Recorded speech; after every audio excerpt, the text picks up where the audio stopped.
Selamat malam Ibu Heti dan teman-teman. Di sini kami akan mempresentasikan hasil diskusi kelompok kami materi tentang pasar modal. Anggota kelompok Antonius Atam dengan NIM 20168, Siani Aurelia 20169, Aditya 20170, Agung Pristiadi 20171, Joshua 20172, Crispinus Mulyadi 20173, Yohanes Baptisa Bewangu 20174. Next. Table of content, yang pertama pengertian pasar modal, yang kedua perkembangan pasar modal di Indonesia, yang ketiga lembaga-lembaga yang terlibat di pasar modal, yang keempat proses penawaran umum atau go public, yang kelima proses pencatatan efek di Bursa Efek Indonesia, yang keenam produk-produk di pasar modal, yang ketujuh studi kasus, analisis kasus, kesimpulan, dan yang terakhir daftar pustaka. Next, pengertian pasar modal. Pasar modal atau capital market adalah pasar keuangan untuk dana-dana yang jangka panjang dan merupakan pasar yang konkret. Dana jangka panjang adalah dana yang jatuh temponya lebih dari 1 tahun. Pasar modal dalam arti yang sempit adalah suatu tempat dalam pengertian fisik yang terorganisasi dan tempat efek-efek diperdagangkan yang disebut bursa efek. Pengertian bursa efek atau stock exchange adalah suatu sistem yang terorganisasi yang mempertemukan penjual dan pembeli efek yang dilakukan baik secara langsung maupun tidak langsung. Next. Perkembangan pasar modal di Indonesia. Dalam sejarah pasar modal Indonesia, kegiatan jual beli saham dan obligasi dimulai pada abad ke-19. Pada 14 Desember 1912, Amsterdamse Efek Beurs mendirikan cabang bursa efek di Batavia dengan nama Vereniging voor de Efekhandel atau Bursa Efek, dan langsung memulai perdagangan. Di tingkat Asia, Bursa Batavia tersebut merupakan yang tertua keempat setelah Bombay, Hong Kong, dan Tokyo. Efek yang diperdagangkan pada saat itu adalah saham dan obligasi perusahaan milik perusahaan Belanda, serta obligasi pemerintahan Hindia Belanda. Bursa Batavia dihentikan akibat Perang Dunia yang pertama dan kedua.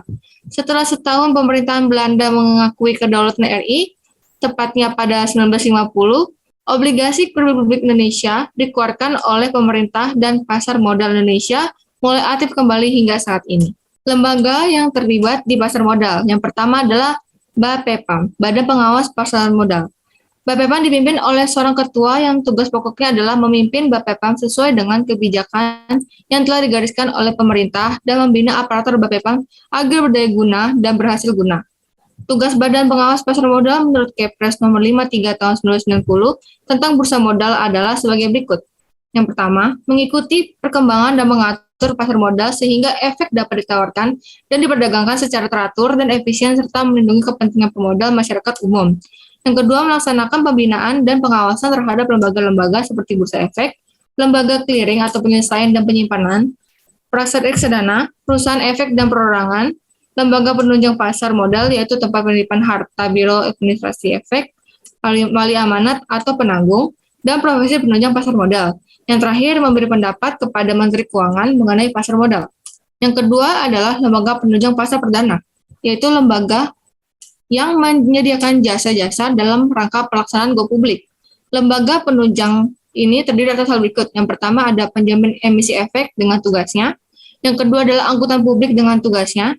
Yang ketiga adalah konsultan hukum dengan tugasnya. Yang keempat, notaris hukum dengan tugasnya. Dan yang terakhir adalah perusahaan penilai yang diperlukan apabila perusahaan emiten akan melakukan penilaian kembali asetnya.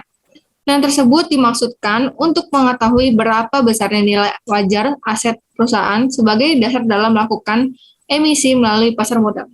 Yang ketiga adalah lembaga penunjang dalam emisi obligasi. Dalam emisi obligasi, di samping lembaga penunjang untuk emisi saham juga dikenal lembaga sebagai berikut. Yang pertama adalah wali amanat atau trustee. Tugas wali amanat antara lain sebagai berikut. 1. Menganalisis kemampuan dan kredibilitas emiten. 2. Melakukan penilaian terhadap sebagian atau seluruh harta kekayaan emiten yang diterima olehnya sebagai jaminan. 3. Memberikan nasihat yang diperhitungkan oleh emiten. 4. Melakukan pengawasan terhadap pelunasan pinjaman pokok beserta bunganya yang harus dilaksanakan oleh emiten tepat pada waktunya. Yang kelima adalah melaksanakan tugas selaku agen utama pembayaran emiten. Keenam adalah mengikuti secara terus-menerus perkembangan pengelolaan perusahaan dan membuat perjanjian perwalimanatan dengan pihak emiten. Yang ketujuh adalah menggali rapat umum pemegang obligasi atau RUPO apabila diperlukan. Lalu yang kedua adalah penanggung atau gurator. Penanggung atau gurator adalah lembaga penunjang pasar modal yang berperan sebagai penengah antara si pemberi kepercayaan dengan si penerima kepercayaan. Penanggung bertanggung jawab atas dipenuhinya pembayaran pinjaman pokok obligasi beserta bunganya dari emiten kepada para pemegang obligasi tepat pada waktunya. Apabila emiten tidak memenuhi kewajibannya, biasanya dalam emisi obligasi sangat diperlukan jasa penanggung. Penanggung dalam hal ini harus dapat memberikan keyakinan dan kepercayaan atas risiko yang mungkin timbul dari emiten. Yang ketiga adalah agen pembayaran atau paying agent. Agen pembayaran bertugas membayar bunga obligasi yang biasanya dilakukan setiap 2 kali setahun dan pelunasan pada saat obligasi telah jatuh tempo. Lalu yang keempat adalah lembaga penunjang pasar sekunder. Penunjang pasar sekunder merupakan lembaga yang menyediakan jasa dalam pelaksanaan transaksi jual beli di bursa. Lembaga penunjang ini terdiri atas instansi-instansi sebagai berikut. Yang pertama adalah perdagangan efek.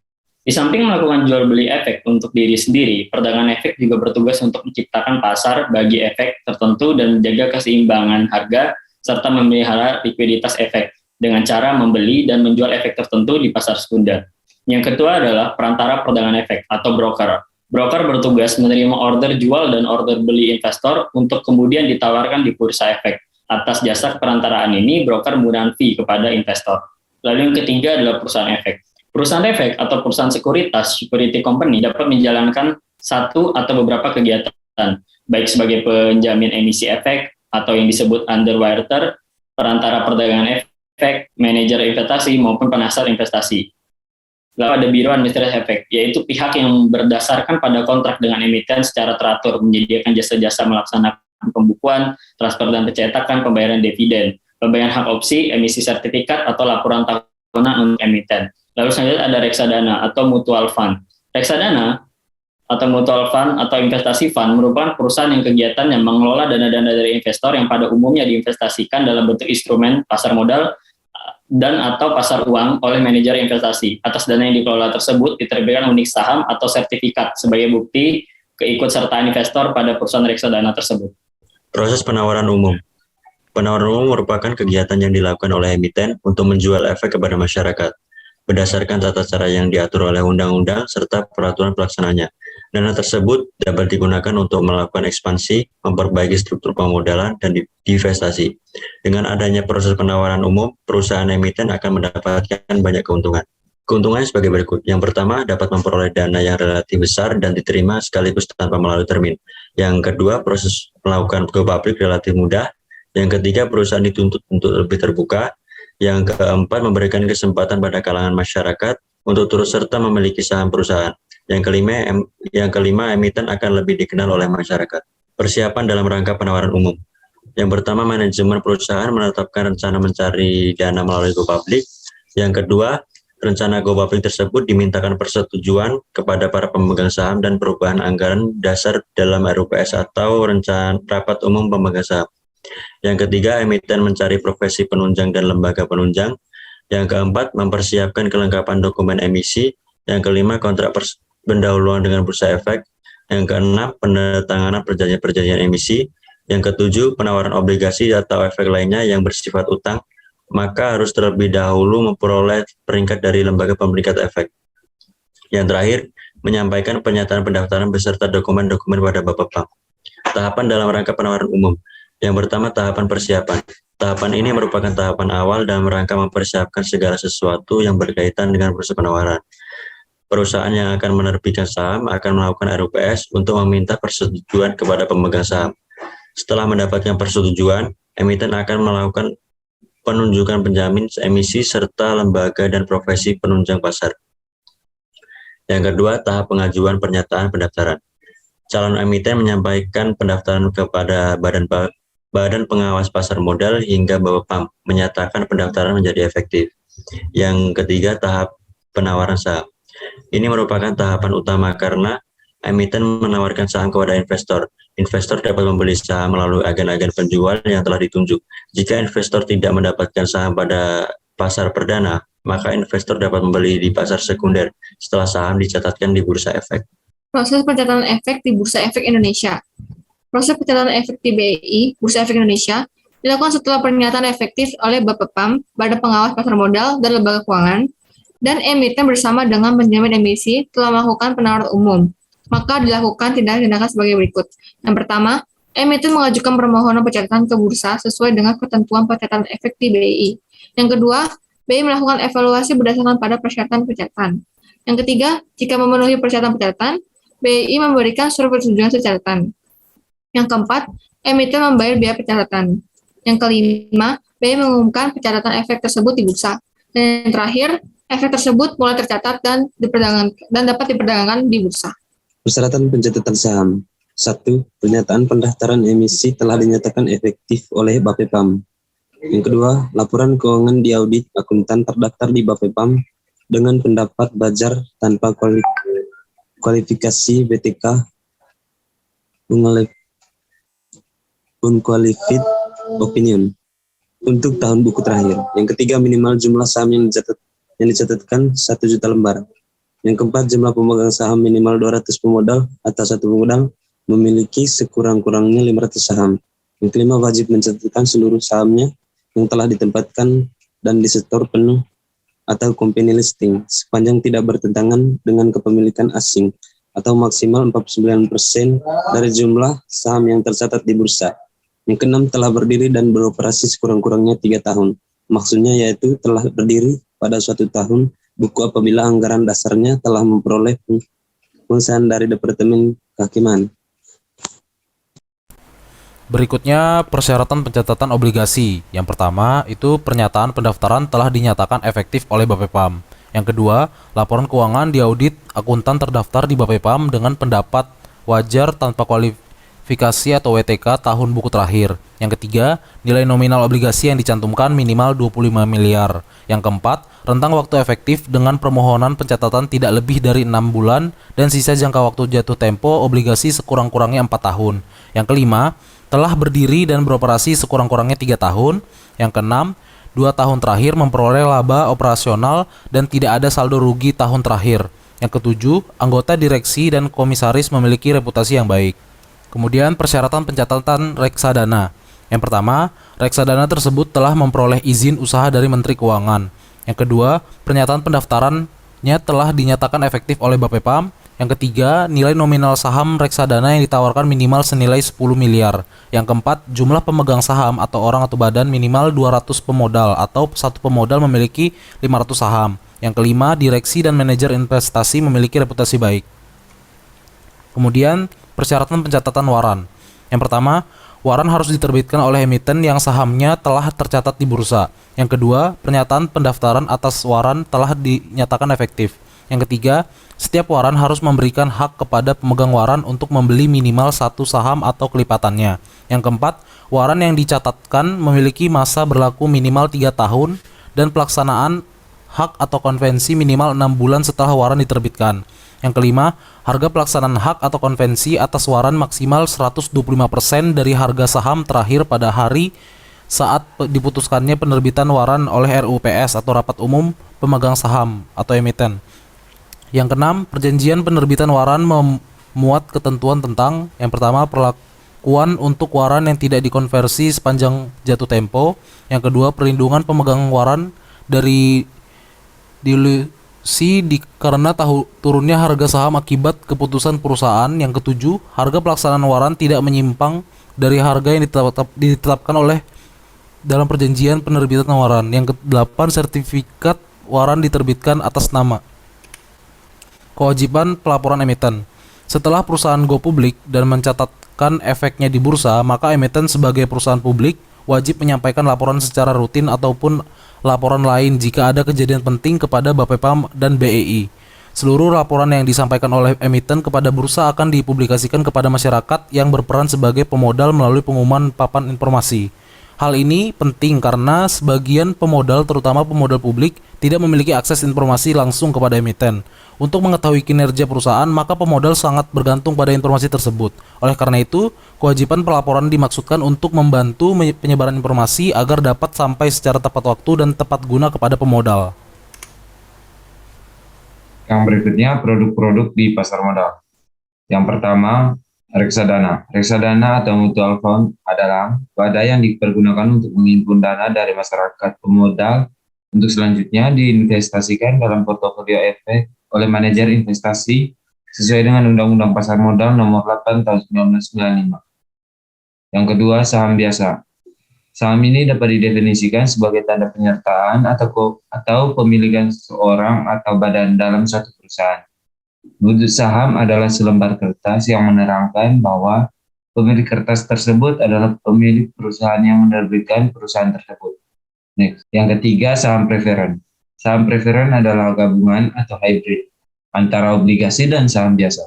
Artinya, di samping memiliki karakteristik seperti obligasi, juga memiliki karakteristik saham biasa. Saham preferen memiliki karakteristik saham biasa sebab tidak selamanya saham preferen bisa memberikan penghasilan seperti yang dikehendaki pemegang. Yang keempat, obligasi. Obligasi adalah surat berharga atau sertifikat yang berisi kontrak antara pemberi pinjaman dengan penerima pinjaman. Surat obligasi adalah selembar kertas yang menyatakan bahwa pemilik kertas tersebut memberikan pinjaman kepada perusahaan yang menerbitkan obligasi. Yang kelima, waran. Waran adalah hak untuk membeli saham biasa pada waktu dan harga yang sudah ditentukan. Biasanya, waran dijual dengan surat berharga lainnya. Penerbit waran harus memiliki saham yang nantinya dikonversi oleh pemegang waran.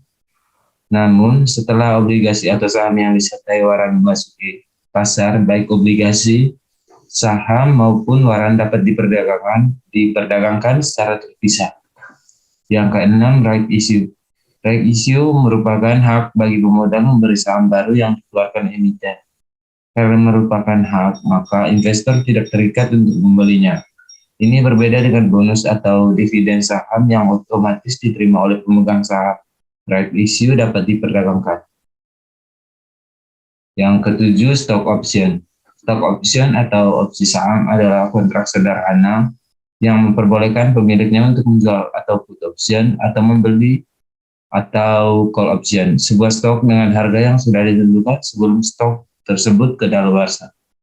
Ada beberapa jenis stock option yang diperdagangkan antara lain sebagai berikut. Yang pertama, exchange traded stock option atau listed option. Yang kedua, over the counter atau OTC. Yang ketiga, exotic option. Yang keempat, employee stock option atau opsi saham karyawan. Yang berikut studi kasus. PT Sarijaya Permana Sekuritas merupakan perusahaan sekuritas lokal terbesar kedua. Memiliki 48 kantor cabang yang tersebar di 24 provinsi. Herman Ramli yang merupakan komisaris utama dari PT Sarijaya ini merupakan pemilik 100% saham Sarijaya. Utamanya kasus PT Sarijaya ini merupakan kasus kriminal karena tindakan yang dilakukan oleh direksi PT Sarijaya adalah menyelewengkan dana nasabah dari tujuan penempatan dana tersebut ke dalam rekening pribadi dan membawa lari uang nasabah tersebut sebesar 245 miliar. Tetapi karena uang tersebut ditunjukkan untuk perdagangan efek di bursa, maka terkait pula lah masalah ini ke dalam kejahatan pasar modal. Untuk penyelewengan dana yang dilakukan oleh komisaris utama PT Sarijaya yang bernama Herman Ramli, maka pelaku dijerat pasal 378 KUHP tentang penipuan. Sedangkan untuk kejahatan pasar modal yang dilakukan oleh pelaku, maka pasal yang dikenakan adalah bab 11 Undang-Undang Nomor 8 tahun 1995 tentang pasar modal yang mengatur perihal penipuan, manipulasi pasar, dan perdagangan orang. Yang berikut analisis kasus. Untuk dapat menyelesaikan kasus ini, tentu pihak-pihak terkait harus segera melakukan tindakan agar kasus tersebut tidak berlarut-larut dan berpotensi merugikan lebih dari 7.000 orang nasabah PT Sarijaya. Tetapi yang harus digarisbawahi adalah pernyataan Direktur Perdagangan Fixed Income dan derivatif, keanggotaan dan partisipan BEI Guntur Pasaribu yang mengatakan bahwa BEI, KSI, dan KPI tidak dapat memenuhi tuntutan nasabah terhadap BEI, KSI, dan KPEI untuk ikut menanggulangi pengembalian dana nasabah karena sama sekali tidak diatur dalam peraturan dan undang-undang. Menurut Guntur, penalangan dana nasabah hanya bisa dilakukan jika terjadi gagal bayar transaksi, bukan akibat tindakan kriminal. Kemudian kesimpulan, peningkatan pengawasan yang lebih efektif harus lebih dini dilakukan oleh Bapepam yang dalam hal ini sesuai dengan undang-undang ditunjuk oleh pemerintah untuk melakukan pengawasan terhadap seluruh kegiatan yang terjadi di pasar modal.